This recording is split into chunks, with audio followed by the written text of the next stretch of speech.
Bonjour à tous, bienvenue dans Cult and Click pour une nouvelle vidéo The Walking Dead, la review complète du dernier épisode de cette saison 9 qui est terminée avec l'épisode The Storm, épisode 16 diffusé le 31 mars 2019 aux États-Unis, le 1er avril 2019 sur OCS en France.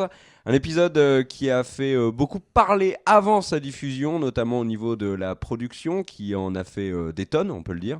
Et on comprend un petit peu pourquoi. C'est Greg Nicotero qui est à la réalisation. C'est un des personnages les plus importants dans les coulisses de The Walking Dead. Et la co-scénariste n'est autre qu'Angela Kang, qui est la nouvelle showrunneuse de la série et qui a fait un fabuleux travail, on peut le dire, comparé aux autres saisons, en tout cas aux deux précédentes. Sur cette saison 9, on va donc vous donner notre avis complet dans cette vidéo. Et c'est l'ami Big B qui va commencer tout de suite. Alors Big B, quel est ton avis sur l'épisode The Storm ? Bonjour à toi. Et donc du coup, pour The Storm, en gros, moi l'épisode m'a beaucoup plu. C'est une très belle conclusion à cette fin de saison. J'ai l'impression que Walking Dead est là pour me faire plaisir accessoirement on n'est pas forcément là pour faire plaisir aux fans du Megagore, mais j'ai vraiment eu un enchaînement comme ça aurait pu être quelque chose de très décevant, très violent cet épisode sur les pics, et puis au final je trouve que ça a été plutôt bien amené. On n'a pas eu de personnages extrêmement importants qui vraiment mouraient. On n'a pas eu de scène vraiment violente pour le plaisir de faire subir ça aux spectateurs. Non, il y avait la scène des pics, mais elle était conservée. Et là, cet épisode, du coup, fait une transition douce. On n'a pas de violence particulière. On est attaché aux personnages. Et la série se focalise vraiment sur les émotions des gens. Alors, du coup, peut-être qu'il y a un petit manque de sensation de danger tout au long de cet épisode, lors de cet exode pendant ce storm, cette tempête. Il y a vraiment des moments intéressants. C'est l'épisode charnière pour Negan, pour la relation entre Negan et Michonne, entre autres.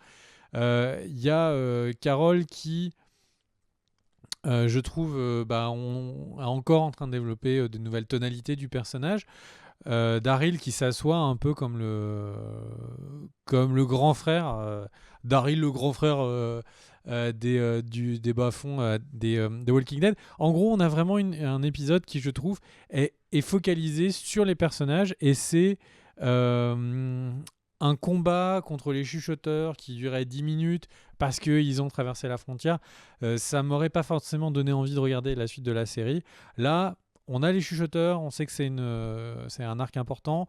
On a cette trêve, on sait que du coup, il y a cet hiver qui est arrivé, qui va permettre à tout le monde de se reposer, de se retrancher. Et puis, il y a ce petit goût du mystère avec cette radio, mais on en parlera plus tard. Toi, Ker, qu'est-ce que tu as pensé de cet épisode ?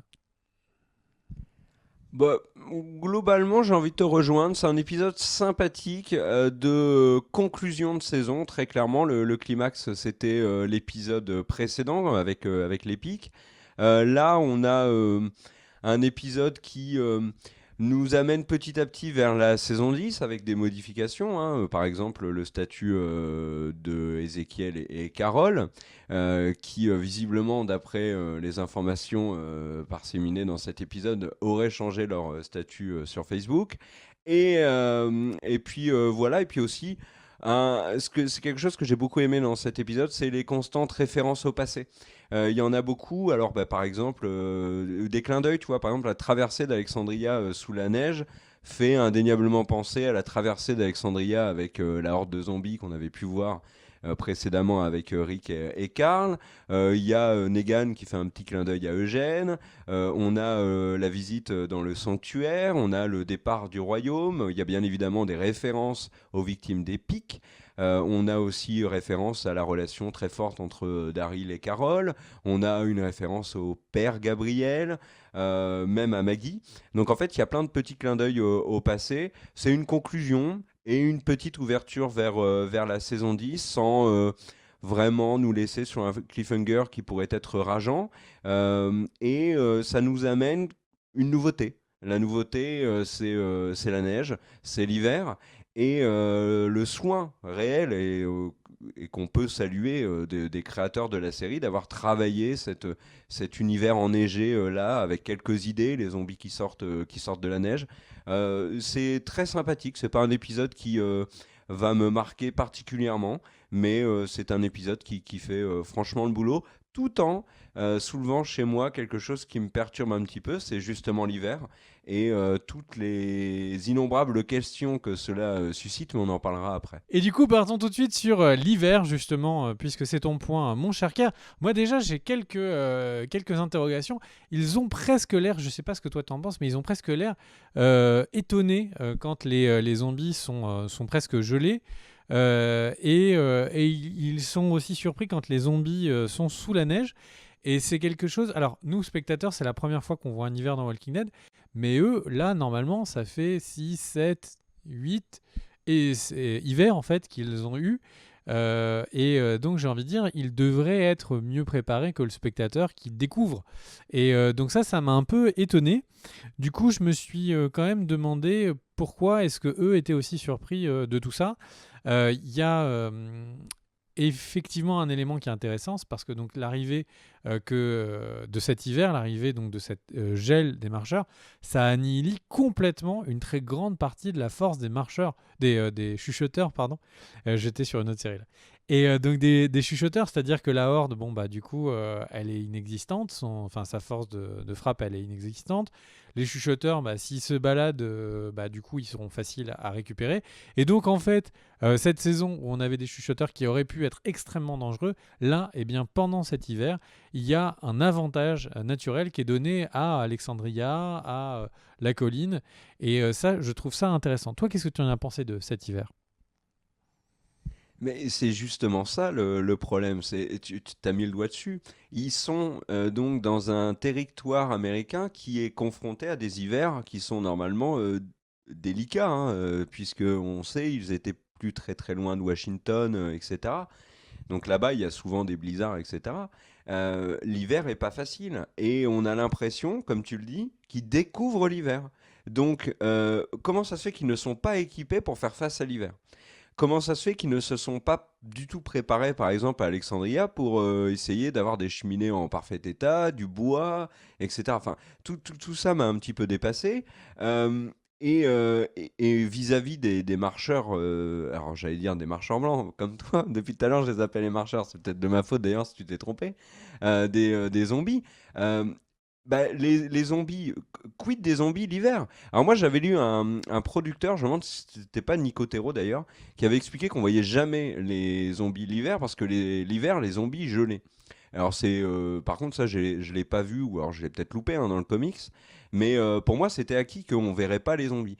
Or là on les voit et du coup, c'est très clairement pour moi, il y a, bah, du coup, il y a plein de petites fausses notes dans le lot, hein. Mettons-nous à leur place. Donc déjà, un, pas préparé. Deux, en effet, ils sont surpris qu'il y ait les zombies. Mais alors pourquoi ils profitent pas de l'hiver? Ils pourraient profiter de l'hiver pour s'armer de piques et aller zigouiller un max de zombies. Là, par exemple, ils pourraient aller très bien attaquer la horde des chuchoteurs et y mettre le feu, ou enfin peu importe, mais en tout cas les zigouiller les uns après les autres. Et ça, c'est quelque chose qui me titille. Pourquoi est-ce qu'ils ne font rien l'hiver? Pareil, comment est-ce que les chuchoteurs survivent? Comment est-ce qu'ils traversent l'hiver, les chuchoteurs? Ils disent qu'ils font pas de feu pour pas attirer les zombies, etc. Mais comment est-ce qu'ils font? Ils ont pas de fringues, ils sont dans les bois, ils ont pas de feu. Eux, ça passe tranquillou bilou. On retrouve Alpha qui est en espèce de t-shirt à manches longues. Enfin, moi, ça m'a un petit peu perturbé. Ceci dit, bon, je m'arrête pas là-dessus. L'épisode était très beau. Voir la neige dans la série, c'est très positif. Moi, j'ai envie d'y voir un clin d'œil à Game of Thrones. Ça vous êtes d'ailleurs très nombreux hein, sur les réseaux sociaux ou sur les commentaires à faire la remarque. Déjà, dans l'épisode précédent, Alpha disait que l'hiver allait être rude. On perçoit un petit Winter is Coming là-dedans. Et puis, forcément, moi, j'y vois un clin d'œil. Mais d'ailleurs, sur les réseaux sociaux, The Walking Dead joue beaucoup là-dessus, hein, donc Donc voilà. Mais c'est vrai que moi, ça me paraît pas très cohérent. Puis alors, j'ai un autre truc qui m'a embêté dans cet épisode, et tu vas me dire si tu l'as compris, mais c'est peut-être quelque chose que je n'ai pas compris, hein.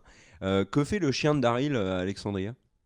Parce que la dernière fois qu'on a vu le chien de Daryl, il me semble qu'il était avec Connie, et Connie est à la colline. T'en penses quoi, toi, de ça? Je ne sais pas. Par contre, moi, du coup, j'ai deux remarques par rapport à ce que tu disais. La première, en fait, je trouve que tu es mauvaise langue sur Alpha parce que tu dis qu'elle est en simple t-shirt dans le froid, mais c'est peut-être un Uniqlo, on ne sait pas. Et ces fameux Thermaltech là qui sont censés tenir très chaud. Et le deuxième Les truc, trucs de Décathlon? ouais, qui est un autre équivalent.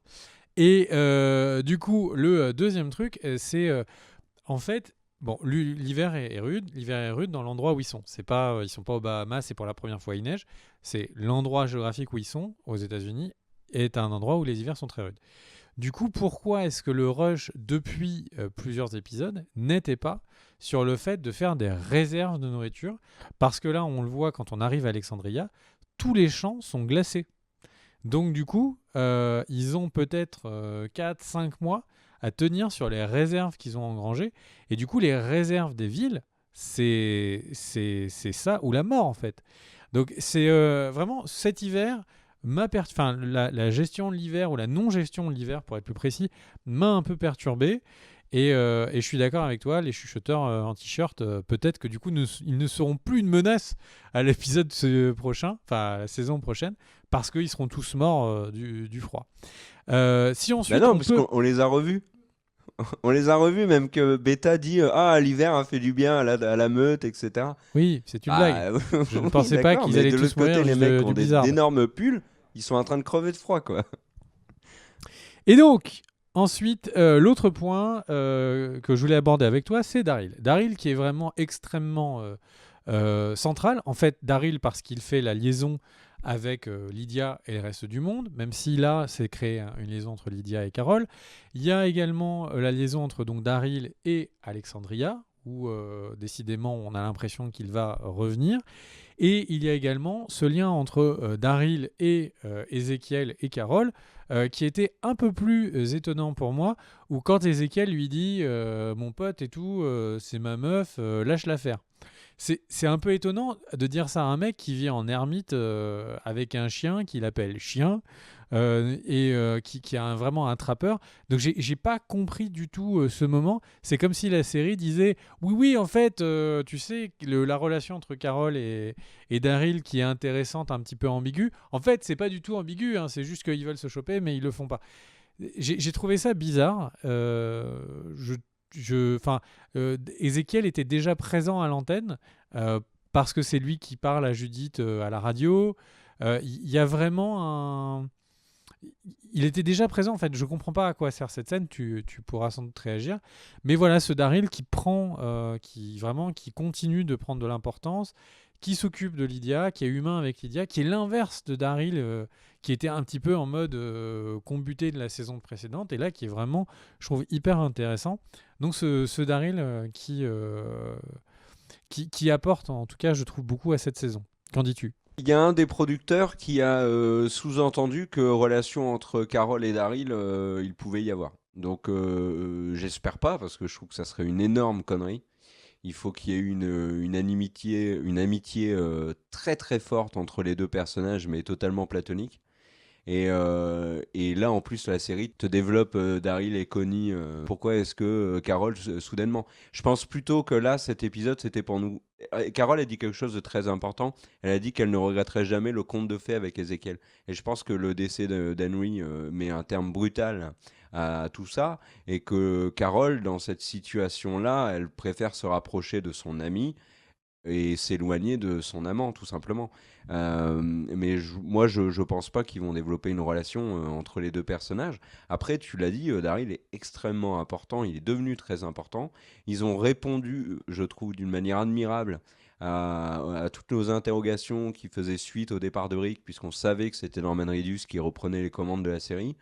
Après la saison 7 et la saison 8 qui étaient assez chaotiques pour Daryl, ils ont réussi à vraiment le placer au centre du village et en faire un personnage qui est très intéressant. Je crois que je le disais dans la vidéo précédente, mais Daryl, c'est devenu mon personnage préféré dans la série. Alors que les 2 précédentes saisons, franchement, s'il y était passé, j'en aurais absolument rien eu à faire. Donc voilà. Après, moi, ce qui m'intrigue beaucoup, c'est il ne se libère pas totalement du comics. Et on le voit avec cet épisode, encore une fois. Rick n'est plus là. Donc, qui joue le rôle de Rick par rapport aux comics? Bah, ça pourrait être Daryl, mais ça pourrait être aussi Carol. Et moi, ce qui m'intrigue beaucoup, et je pense que ça parlera au lecteur du comics, et ça sera sans spoil, mais qui joue le rôle de Dwight. Et ça m'intrigue beaucoup. Donc j'ai hâte de voir ce qu'ils vont en faire. Mais, mais là, en tout cas, ce qu'on peut voir avec cette saison 9, c'est que la série s'est vraiment éloignée du comics. Et que là, bah, pour ceux qui suivent les deux, il y a plein de mystères et plein de raisons d'essayer de suivre un petit peu tout ça. Il y a un truc aussi qui a été dit dans l'épisode et je voulais voir ce que tu en pensais. Il y a une phrase de Negan, alors Negan que j'ai trouvé excellent d'ailleurs dans cet épisode, hein, c'est un peu l'épisode de la rédemption. Il a dit personne ne pense être le méchant. Et finalement, il a mis le doigt sur un des gros problèmes de The Walking Dead, je trouve. Alors, c'est pas négatif hein, ce que je veux dire, hein. C'est que on le voit dans les oppositions depuis le début. Chacun est persuadé d'être dans son bon droit. Et d'ailleurs, Negan, je pense, lui, alors même s'il est conscient d'avoir merdé sur plein de trucs, je pense qu'il n'estime pas avoir fauté outre mesure. Alors que si on réfléchit un petit peu, c'était quand même Rick et sa bande qui avaient attaqué au départ les Saviors. Et là, dans les faits, c'est Daryl et sa bande qui ont provoqué les chuchoteurs, avec les premières victimes qui ont été faites, puis ensuite avec la prise de Lydia. Encore une fois, bah, les chuchoteurs peuvent se dire mais attendez, là on a été attaqué. Et d'ailleurs, le fait que cette phrase personne ne pense être le méchant, ça peut faire écho aussi à ce qu'a fait Alpha dans le précédent épisode, en délimitant un territoire et en disant si vous le franchissez pas, il y aura pas de problème. Qu'est-ce que tu en penses de ça? Je suis complètement d'accord. J'avais à la saison 6 de souvenir, saison 7, vachement essayé d'élaborer là-dessus, donc je suis entièrement d'accord avec ça. L'élément aussi qu'on peut retenir de Negan, c'est donc Michonne qui, là, pour la première fois, s'assoit avec lui. On voit qu'elle est toujours dans le conflit et puis qu'à un moment, elle décide de dire, bon, je vais m'asseoir avec toi, on va vraiment discuter. Donc, en gros, ça y est, un premier pas où on sent que Negan va de nouveau être réintégré au groupe.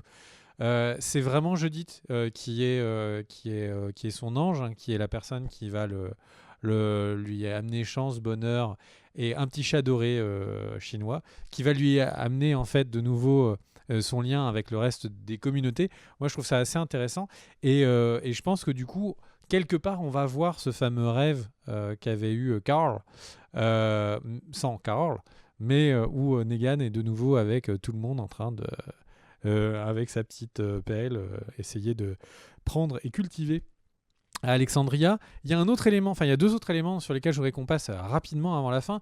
Le premier, c'est Lydia et et ses pulsions suicidaires qui ont été vraiment marquées. Je me suis dit que c'était vraiment un autre moyen d'humaniser Lydia et surtout de dire qu'il n'y a pas de double jeu. Elle est avec eux, elle n'est plus une chuchoteuse, elle est avec eux. Elle vit vraiment ça comme un drame. Et puis aussi parce que ça crée un lien direct extrêmement fort avec Carole. Du coup, je ne sais pas ce que tu en penses. Est-ce que c'est plutôt est-ce que Lydia va plutôt terminer Alexandria ou va suivre Carole qui la reprendra en fille, puisque Carole a quand même une succession d'enfants adoptifs assez important, même s'il ne reste pas souvent en vie. Et puis, le dernier point sur lequel je voulais qu'on échange, c'était cette scène entre Alpha et Beta, où Beta, eh bien, fait un châtiment corporel à Alpha. Et du coup, en fait, ce qui est étonnant, c'est que Alpha n'a pas de cicatrice. Donc, on se dit, c'est la première fois. Voilà, moi-même, je ne sais pas si vous voyez, je me suis mis cette cicatrice en me disant méchant youtubeur. Et donc, en gros, c'est Sylvain qui m'a fait ça juste avant le live.